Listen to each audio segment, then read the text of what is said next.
Salut à toi, c'est De Rive, on se retrouve sur un test PC du jeu The Witcher. C'est un jeu qui a été édité par Atari et développé par un petit studio polonais qui s'appelle toujours d'ailleurs CD Projekt.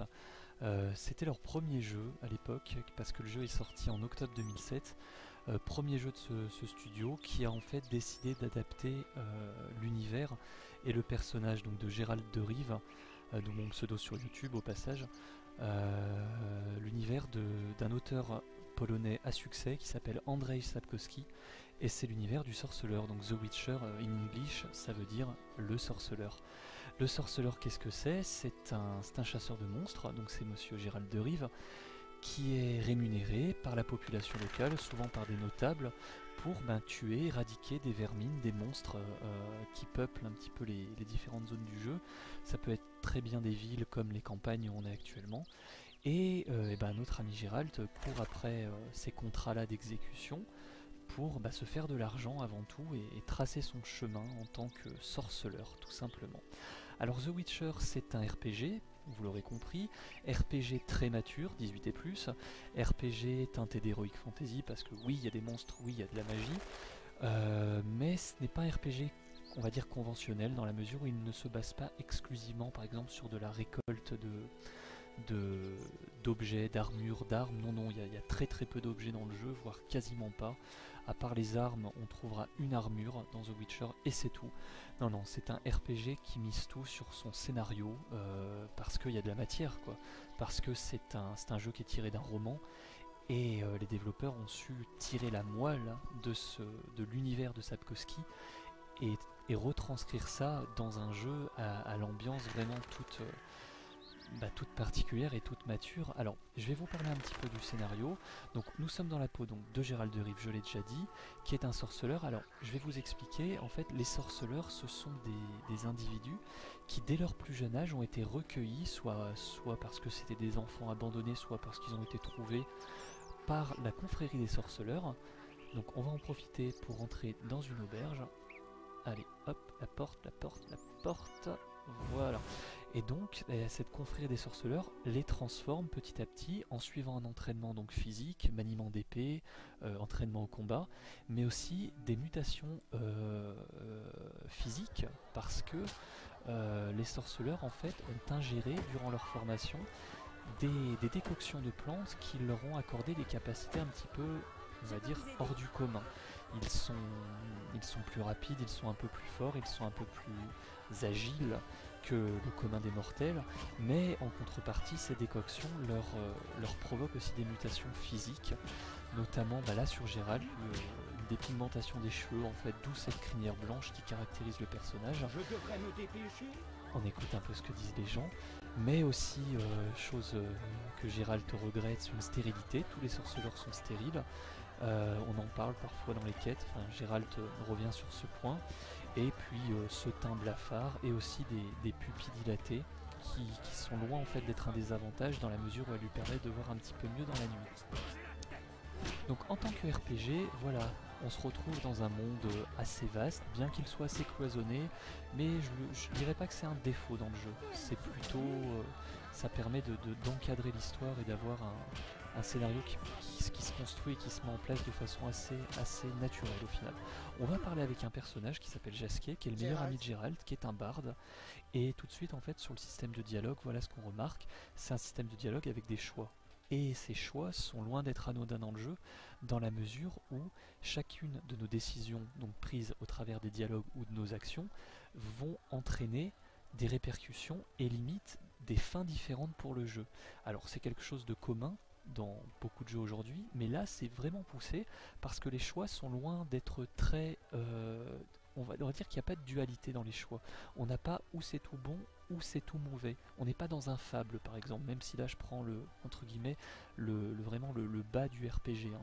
On est au contraire dans un jeu dans lequel les choix vont être souvent amoral, donc sans morale, et vont entraîner des conséquences, mais des conséquences dont on ne peut pas se défaire, entre guillemets. On est obligé de faire des choix, on est obligé de prendre des décisions, et on est obligé de prendre souvent des décisions qui ne sont ni bonnes ni mauvaises, parce que en tant que sorceleur, on aspire à une certaine neutralité et on va se retrouver plongé au cœur d'un univers moyenâgeux, dans toute sa saleté dans ses décors, dans ses villes, dans ses égouts, dans ses bas-fonds, mais aussi sa saleté dans l'âme humaine. Et la plupart des personnages qu'on va croiser vont nous révéler en fait tous ces travers qui sont la cupidité, l'égoïsme, le meurtre, la trahison, ces choses comme ça. Et ça, dans le jeu, voilà, l'essence même du jeu réside là-dedans. Et c'est aussi l'essence des bouquins que de mettre en avant avec beaucoup de cynisme cet aspect-là du monde moyenâgeux, cet obscurantisme latent qui vraiment plane à tous les instants. Donc on va parler avec Gérald, avec Jasquier, je dis des bêtises, et on va peut-être pas lui demander le premier truc parce que je vais éviter de vous spoiler le jeu, on va lui demander... balade. Un chef-d'œuvre en vers, de l'épouvante, de l'amour. Et l'histoire? Envoûtante et proche de la vie. Les poètes n'ont nul besoin. Tu veux écrire sur les paysans qui travaillent dans les champs? Pas aussi bien que tu... Voilà, donc là, bon, c'était un petit peu pour vous montrer le système de dialogue et pour vous montrer aussi la bande originale qui est... enfin, le doublage, pardon, qui est assez inégal, hein, qui est bon pour très très bon même pour Gérald. Gérald a vraiment une super voix. Les personnages secondaires, on va dire que les voix se ressemblent souvent, notamment les enfants ont quasiment tous la même voix.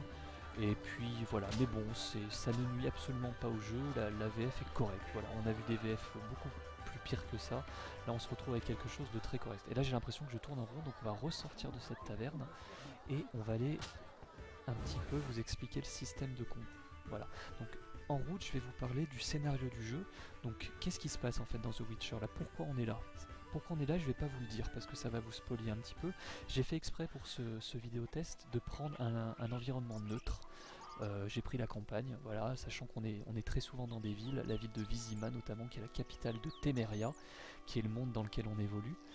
Mais voilà, donc j'ai pris un environnement neutre. Et donc on va se retrouver au tout début du jeu amnésique, recueilli à Kermoran, donc Kermoran qui est la forteresse des sorceleurs, de la confrérie des sorceleurs, là où les sorceleurs sont formés. Et dans cette forteresse, on va se faire assiéger par un mage et son organisation qui s'appelle la Salamandre. Et ce mage va réussir à s'emparer des secrets des sorceleurs, donc les potions, là, les fameuses décoctions qui provoquent ces mutations, mais aussi sans doute les techniques de combat et d'autres secrets qu'on apprendra au cours du jeu. Et Gérald va devoir retrouver ce mage et va être mêlé à un grand complot quoi, qui va mettre en scène, qui va vraiment se dérouler sur les 40 heures que compose le jeu, parce que oui, c'est un jeu qui est assez long. On va dire que 40 heures c'est la durée minimum du jeu si vraiment on s'intéresse qu'à la quête principale. On va monter jusqu'à 60 heures si vraiment on veut le découvrir de fond en comble. Donc c'est vraiment, il y a eu un travail colossal.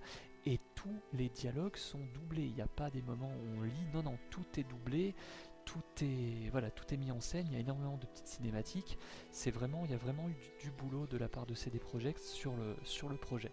Donc on va avancer et je vais un petit peu vous parler du système de combat, qui est un système de combat qui se voulait novateur pour un RPG, loin des simples barres de technique ou sorts à acheter. Là pas du tout, on a un système de combat au clic. Donc là je tombe sur une meute de loups qui m'attaque. Donc je mets la partie en pause puisqu'on a en fait une pseudo pause active qui sert surtout à faire une pause et non à choisir des attaques ou une quelconque stratégie. Non, c'est une pause avant tout. Donc on a un loup et vous voyez lorsque je passe ma souris sur le loup, ma souris se transforme en épée. Épée qui va en fait changer, donc je vais cliquer sur le loup, je vais lancer une première série d'attaques, je vais vous montrer.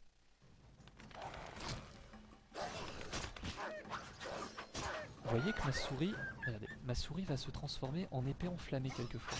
Regardez, hop, si je clique au moment où la souris est une épée enflammée, Gérald engage une deuxième série de coups plus puissante que la première, et ainsi de suite. Si bon là je suis tombé contre des ennemis un peu faibles, ils m'ont vraiment enlevé très peu de vie comme vous voyez en haut, et donc voilà, et donc ainsi de suite. Je peux enchaîner jusqu'à 4 séries de coups de plus en plus puissants en me basant sur un timing de clic assez précis, assez rigoureux. Si je loupe mon clic lorsque la souris est enflammée, eh bien je recommencerai ma série de coups du début, donc je donnerai des coups moins puissants jusqu'à que j'arrive à cliquer, voilà.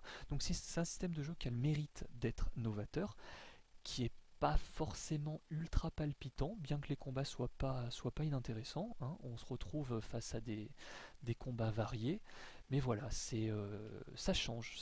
Moi je trouve que c'est un bon point pour le jeu, et surtout le système de combat est agrémenté du fait que, donc je vais me débarrasser de ce loup, Géralt en tant que sorceleur possède aussi des magies, donc notamment qui sont des signes, hein. Attention, ce n'est pas un magicien, il utilise des signes magiques qui sont les bases des sorceleurs, et c'est tout. Donc là je vais utiliser un signe qui repousse, donc on peut canaliser le signe, hop, j'estun le loup, et je l'achève en un coup, vu qu'il était assommé, parce qu'il y a toute une gestion aussi dans le jeu des états en combat. On peut être assommé, bon là RPG classique, hein, on peut être enflammé, incinéré, assommé, empoisonné, etc. Mais chose qui va faire le charme du système de combat de The Witcher, c'est les 2 glaives. Regardez, Géralt a 2 glaives dans son dos. Un glaive en acier, qui est celui-ci, si je peux le sortir. Là je peux pas, alors parce qu'il y a certaines zones qui sont considérées comme des zones passives sur lesquelles on ne peut pas sortir nos armes. Là je peux pas le sortir, mais je vais essayer de vous le sortir, mais en attendant je vais vous expliquer. Le glaive en acier, en fait c'est un glaive qui va nous servir à combattre les humanoïdes. Tiens, il y a un petit cadavre. Je vais ramasser, donc je trouve une rune, je trouve de la vodka, de l'argent, du poisson et de la suive de chien. Même du suive de chien, parce qu'il me semble que c'est masculin. Enfin bon. Donc voilà, mon glaive en acier là, qui est le grand glaive qui me permet de combattre les humains, et mon glaive en argent, qui est le plus petit glaive qui lui se manie à une main, qui me permet de combattre les monstres. Parce que en tant que chasseur de monstres, Géralt va devoir changer régulièrement de glaive en fonction des situations de combat. Et ça, ça rajoute de la profondeur au gameplay, parce que en plus de ces 2 glaives, chacun d'eux est associé à 3 styles de combat, qui sont les mêmes, hein, sur le glaive en acier et le glaive en argent. On a un style rapide, on a un style puissant et un style de groupe. Style puissant qui nous sert par exemple à nous battre contre les... Ah, il y a un petit trou dans l'eau, j'avais jamais vu, tu vois. Enfin bon, style puissant qui va nous servir à nous battre contre les ennemis puissants, les ennemis lourdement armurés. Style rapide qui va nous servir à nous battre contre les voleurs. Et style de groupe qui va nous servir à nous battre contre les groupes d'ennemis. Et le fait de devoir changer régulièrement de style au cours même des combats en fonction des ennemis qui vont nous arriver dessus, et ça rajoute du plaisir de jeu, voilà, ça rajoute vraiment quelque chose au titre. Je vois que j'arrive bientôt à 15 minutes, là je suis à peu près à 12 minutes 30, je vais un petit peu rentrer dans un village et je vais parler avec des gens pour vous montrer le côté dialogue du jeu. Alors ça rame un peu, c'est de la faute à Fraps, hein. Le jeu est relativement bien fini. Je voulais aller jusqu'à l'île, mais ce péché m'a refusé de m'y emmener. Allez, ce qu'on va faire, tout simplement, une jolie vache, on va arrêter devant cette jolie vache. On se retrouve pour une deuxième vidéo, la deuxième partie sur laquelle je développerai un petit peu le système d'alchimie. Je reviendrai sur le système de combat, je trouverai des vrais combats cette fois. Et je vous parlerai un petit peu de mon ressenti sur le jeu. Voilà, je vous dis merci d'avoir regardé ce test de The Witcher sur PC. Et à tout de suite pour la deuxième partie. Salut!